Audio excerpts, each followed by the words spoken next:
Hello, everyone, and welcome to a brief lecture on Chapter 1 for our social psychology class. Again, I am Dr. Michelle Chance, and I am your instructor this semester. So I wanted to start off by first talking a bit about Chapter 1 and what it is that social psychology really is. So again, kind of leading in with that question, what exactly is social psychology? Now, if you've taken a gen psych class or an intro psych class, you probably have a little bit of understanding what social psychology is, as it's generally introduced in that course. But overall, social psychology is an examination of people's behaviors and cognitions, with particular focus on how others and social situations impact these. But that's a lot of words, right? But what does it really mean? Well, according to the American Psychological Association, social psychology is the study of behavior of an individual in a social setting, and that can include the study of how those people, whether real or perceived, imagined, implied, whatever, the influence of their thoughts, feelings, and behavior. So, looking at this and having an understanding of that, what are some of the career options of a social psychologist? And just think on that for a moment. Like, what do you think are some of the fields that social psychologists can go into? Feel free to jot those down. Well, they can work in all sorts of areas, right? They can work in organizational consultation, marketing research, systems design, and other applied psychology fields. For instance, many social psychologists specialize in a niche or a niche area, such as group behavior, leadership, attitudes, and perception. I myself am an applied social psychologist, and currently my research looks at um, lived experiences and how it affects leadership in women.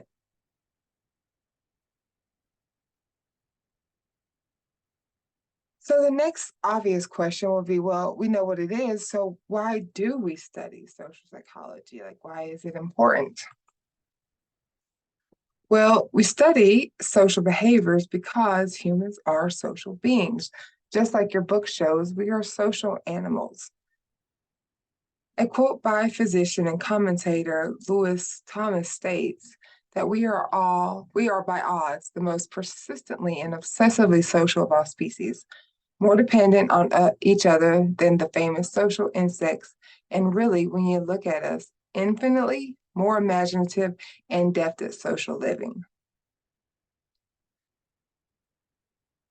We can also learn about our own life. Like, why did we behave in a certain situation the way we did? Why did we think a certain way about a situation we might have been through with a friend, a family member, a peer, a colleague?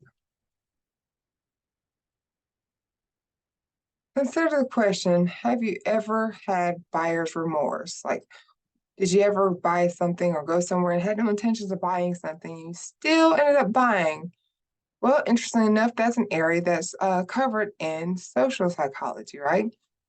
So maybe you bought that really expensive new iPhone, and it you weren't going to buy it, but then they were able to talk you into it using what we call a lowball technique in marketing and research. What about another situation?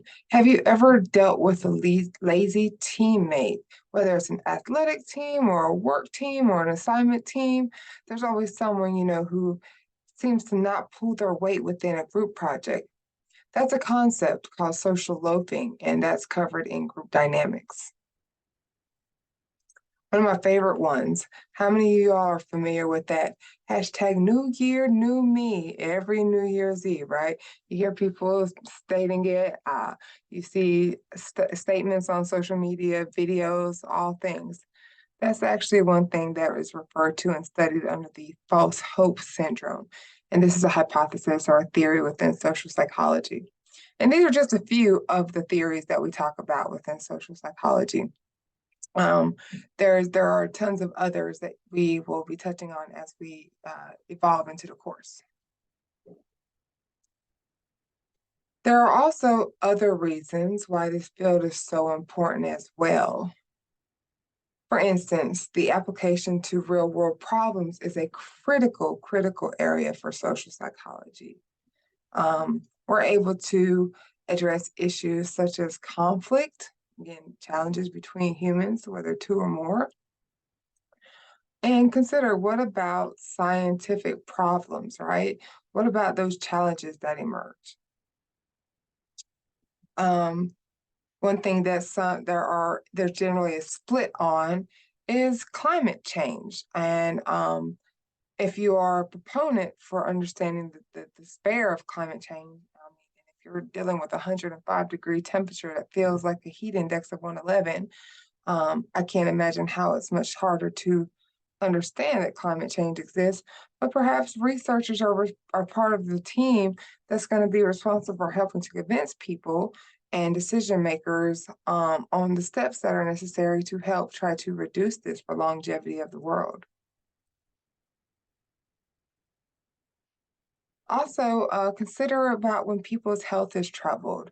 We're able to help share medical advances to different groups, whether it's in poor nations or individual neighborhoods.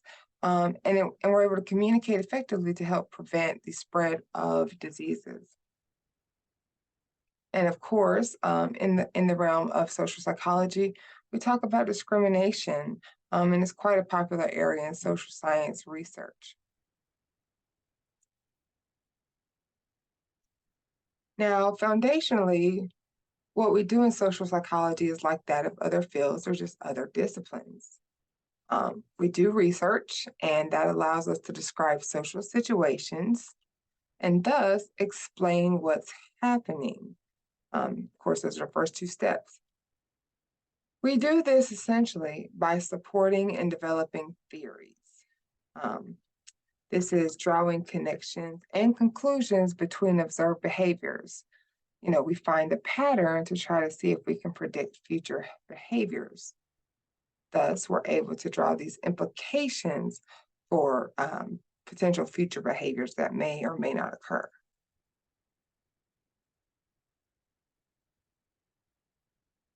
Now, as a researcher of social psychology, there are overarching um, questions that we're interested in covering. But before we jump into that, let's take a look at this clip called What is Social Psychology as it presents different information there. Social psychology is simply fascinating. With a lot of questions to answer comes a lot of theories behind human behavior and why we make certain decisions, judgments, or comparisons. This video is going to give you an overview of social psychology and the impact that it has had on the world. I'll be going over a brief history of social psychology, top theories, and the experiments that shaped it into what it is today. So first off, what is social psychology? Let's start with a brief definition of social psychology. It is the study of how humans behave and interact with each other, mainly in specific situations. So psychologists in this field believe that all behavior takes place in a social context. By looking at society's influence on the individual, we can then begin to understand the inner workings of the mind and why certain decisions are made. The recent pandemic, like many historical events, tends to bring out the good and bad in people. You may see stories online of people selfishly giving up their time, money, or lives to help other people, but you may also see stories that show blatant disregard for the truth or even the lives of others. The decisions that we have had to make during this pandemic are largely influenced by the people around us. A young, healthy person may decide to self-isolate, for example, not for themselves, but to protect the herd. And as you were cooped up in quarantine, you probably asked yourself a lot of questions about human behavior, because I know I did. These extreme circumstances can often bring out questions about human nature and how we work together in a society. And these big questions are not new. Social psychologists have been attempting to answer these questions for decades. So let's go over some of the history of social psychology. The impact of society on the individual has been in the minds of psychologists and philosophers since the ancient Greeks. Aristotle, for example, emphasized the importance of a state or political community has on an individual's survival. He also believed that our language and laws separated us from other animals, and that some of these laws included everyone's different roles to create a thriving economy. But Aristotle didn't conduct experiments the way that psychologists do now. This way of validating theories was not popular in social psychology until the late 1800s. And at this point, a few psychologists had written about the influence of society on our behavior, but they didn't have the data to back it up. So one of the earliest experiments in social psychology as we know it today occurred in 1895. Norman Triplett was an American psychologist at Indiana University. He conducted an experiment in which children wound up a fishing rod.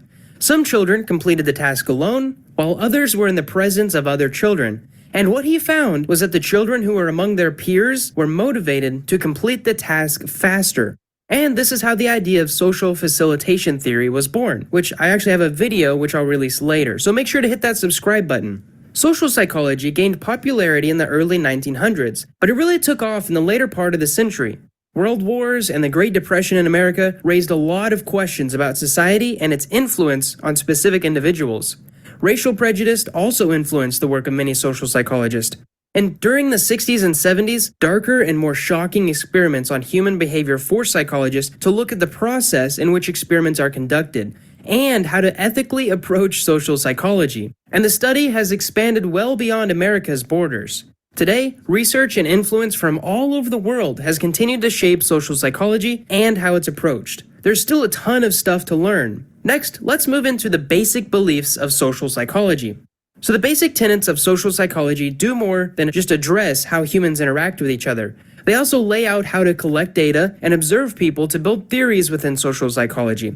So here are some of the main ideas that have shaped social psychology and remain at the core of this field. Number 1. Behavior and decision-making are largely influenced by society. Even if a decision is made privately, an individual is influenced by society. A person may not choose to steal, even if no one is looking and they know they won't get caught. They're simply influenced by the laws laid out by society. Number 2, experiments may be conducted to back up theories. So social psychology is viewed as predictable and able to be tested, and psychologists are encouraged to test their theories multiple times and objectively measure the results to support or deny their argument. This process is evolving as psychologists discover what it truly means to be objective. In fact, some famous experiments have even been discredited due to bias from the researchers. It's an ever-evolving process. Number 3, behavior is used to assess someone's personality and character. So you've probably heard the phrase before, actions speak louder than words. And in social psychology, actions speak very loud. A handful of theories in social psychology look at the way in which we assess other person's behaviors and how that shapes our perception of that person. We also use these types of assessments to make judgments on our personality and character. And the interesting thing is, since we really can't know what exactly someone is thinking, we can only look at their actions. And sometimes we can ask them, but it's not completely accurate. Lastly, we have behavior helps to reach certain goals. Yes, our society influences our behavior and decisions, but all of these decisions are made to complete a goal. This could be a fulfillment of a physical need or to obtain a certain status within society. And these 4 basic ideas will show up again and again the more you read about social psychology, and specifically their most famous theories and experiments. Speaking of theories, let's get on to some of the most notable theories and names in social psychology. So the first one I'm going to bring up is something called attribution theory. So why did your best friend lie to you? Or why did you cut that guy off in traffic? And why does a billionaire abandon their riches for a more Spartan lifestyle? Every day, you are faced with hundreds of decisions. You make some of these decisions alone. Some of them you make in front of other people. And sometimes you observe the behaviors of others and make judgments as to why they made their decisions. Attribution theory looks at the way that we observe other people and explain how someone else made their decisions. See, as humans, we are meaning-making creatures. We want to understand why someone made specific decisions or what factors they took in to contribute to their behavior. So the 2 main categories within attribution theory include external factors, things like money, the weather, what they're wearing, or internal factors, things like their personal beliefs or insecurities. So in short, attribution theory looks to explain how we perceive other people whenever they make decisions. Next up, we have something called self-perception theory. So attribution looks at the way that we observe and make judgments about the behavior of others, but self-perception theory looks at the way that we observe and make judgments about our own behavior. And the way that we perceive ourselves is very crucial to the goals that we think we can achieve, our mental health, and actually how our life plays out. Next up, we have something called social identity theory. So you may look at yourself and see someone who's funny, accomplished, and courageous, but you may also see a student or an actor, someone who lives in New York. And because of this, you might identify as a New Yorker, a student, or an actor. And your identity as that may influence the way that you make your decisions or how you present yourself to others. This is what social identity theory is all about. This theory looks at the process in which people categorize themselves and other people. We often see people in in-groups or out-groups, and depending on your own position, you may see people who are similar to you in one light and people that are different than you in another light. Next up, we have something called cognitive dissonance theory. So when groups of people interact, there are bound to be differing opinions. But what happens when we learn new information that contradicts information we already know? The cognitive dissonance theory says that this conflict can be very hard for people to bear. In fact, some psychologists think it causes anxiety. Our minds have trouble accepting and processing this conflicting information. Often, if we're not aware of this discomfort, we just throw away the new information and stick to our gut. And trust me, we see this play out while talking politics at the dinner table or sharing articles on social media all the time. People just want to continue believing what they believe. One last topic and theory I want to explain is evolutionary psychology. So why do we perceive people in a certain way? Is it due to the culture that we grew up in? Or could our perceptions, our language, and our social interactions be just a result of evolution? And that's the question that evolutionary psychology attempts to answer. This approach to psychology has been around since the late 1800s. Charles Darwin's idea of something called natural selection largely influenced evolutionary psychology. And while it's mainly sat on the fringes of psychology world since, evolutionary psychology is becoming more mainstream. This goes to show that while some ideas within social psychology seem timeless, others will gain and lose popularity. So the 5 theories I've mentioned are just a small piece of social psychology. There's a few other theories and ideas, which include social learning theory, cognitive biases, schemas, social comparison, and social exchange theory, something called the triangular theory of love, and you can't forget about something called the bystander effect.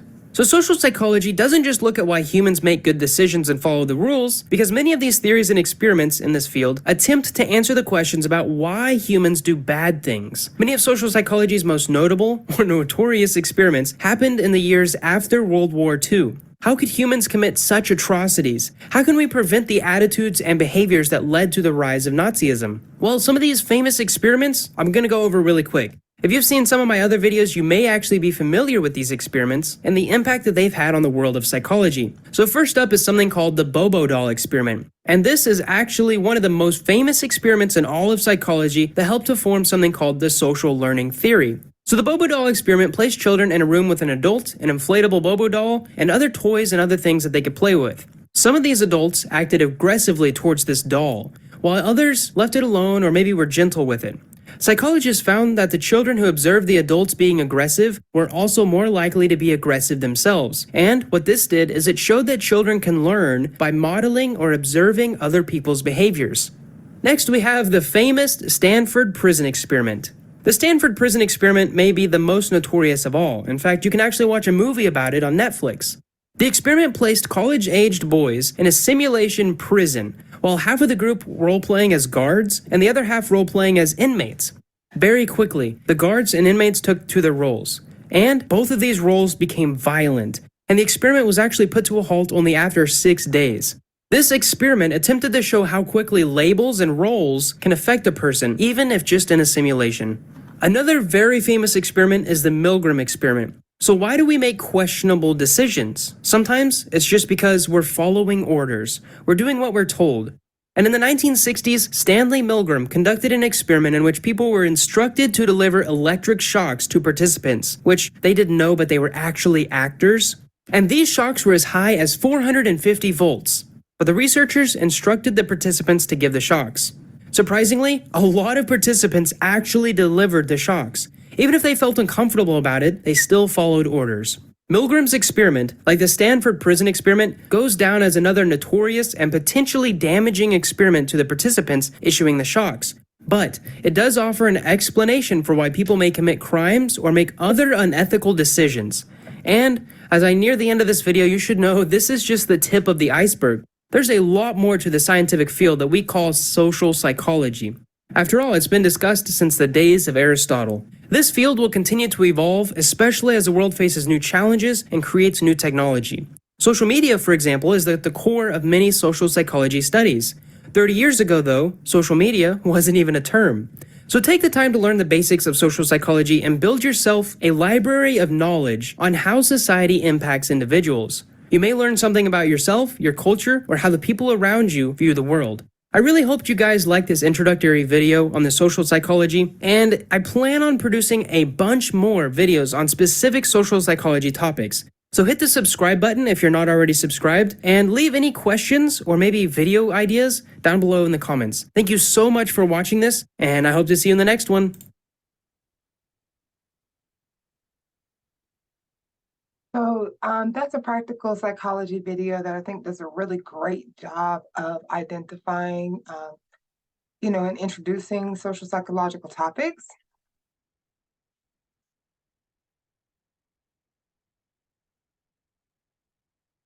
Now, if I can just get my screen to jump. Okay, yes.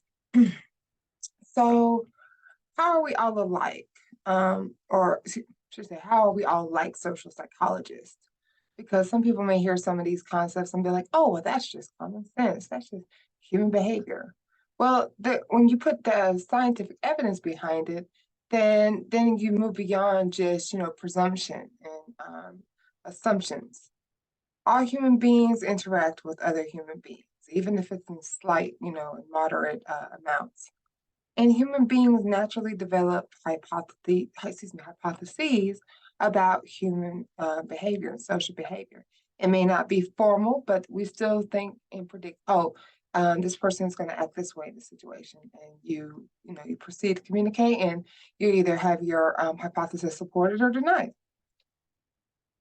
We then test these hypotheses to our own satisfaction. And like I said, even if it's just having I think that this is going to happen if I ask them for that or ask them to do that or ask, should we do something? So that is a brief summary, brief introduction of social psychology. I hope that this information was relevant to you and important. I look forward to seeing the rest of your assignments as we roll through the rest of the semester. And I hope that you all have a great weekend.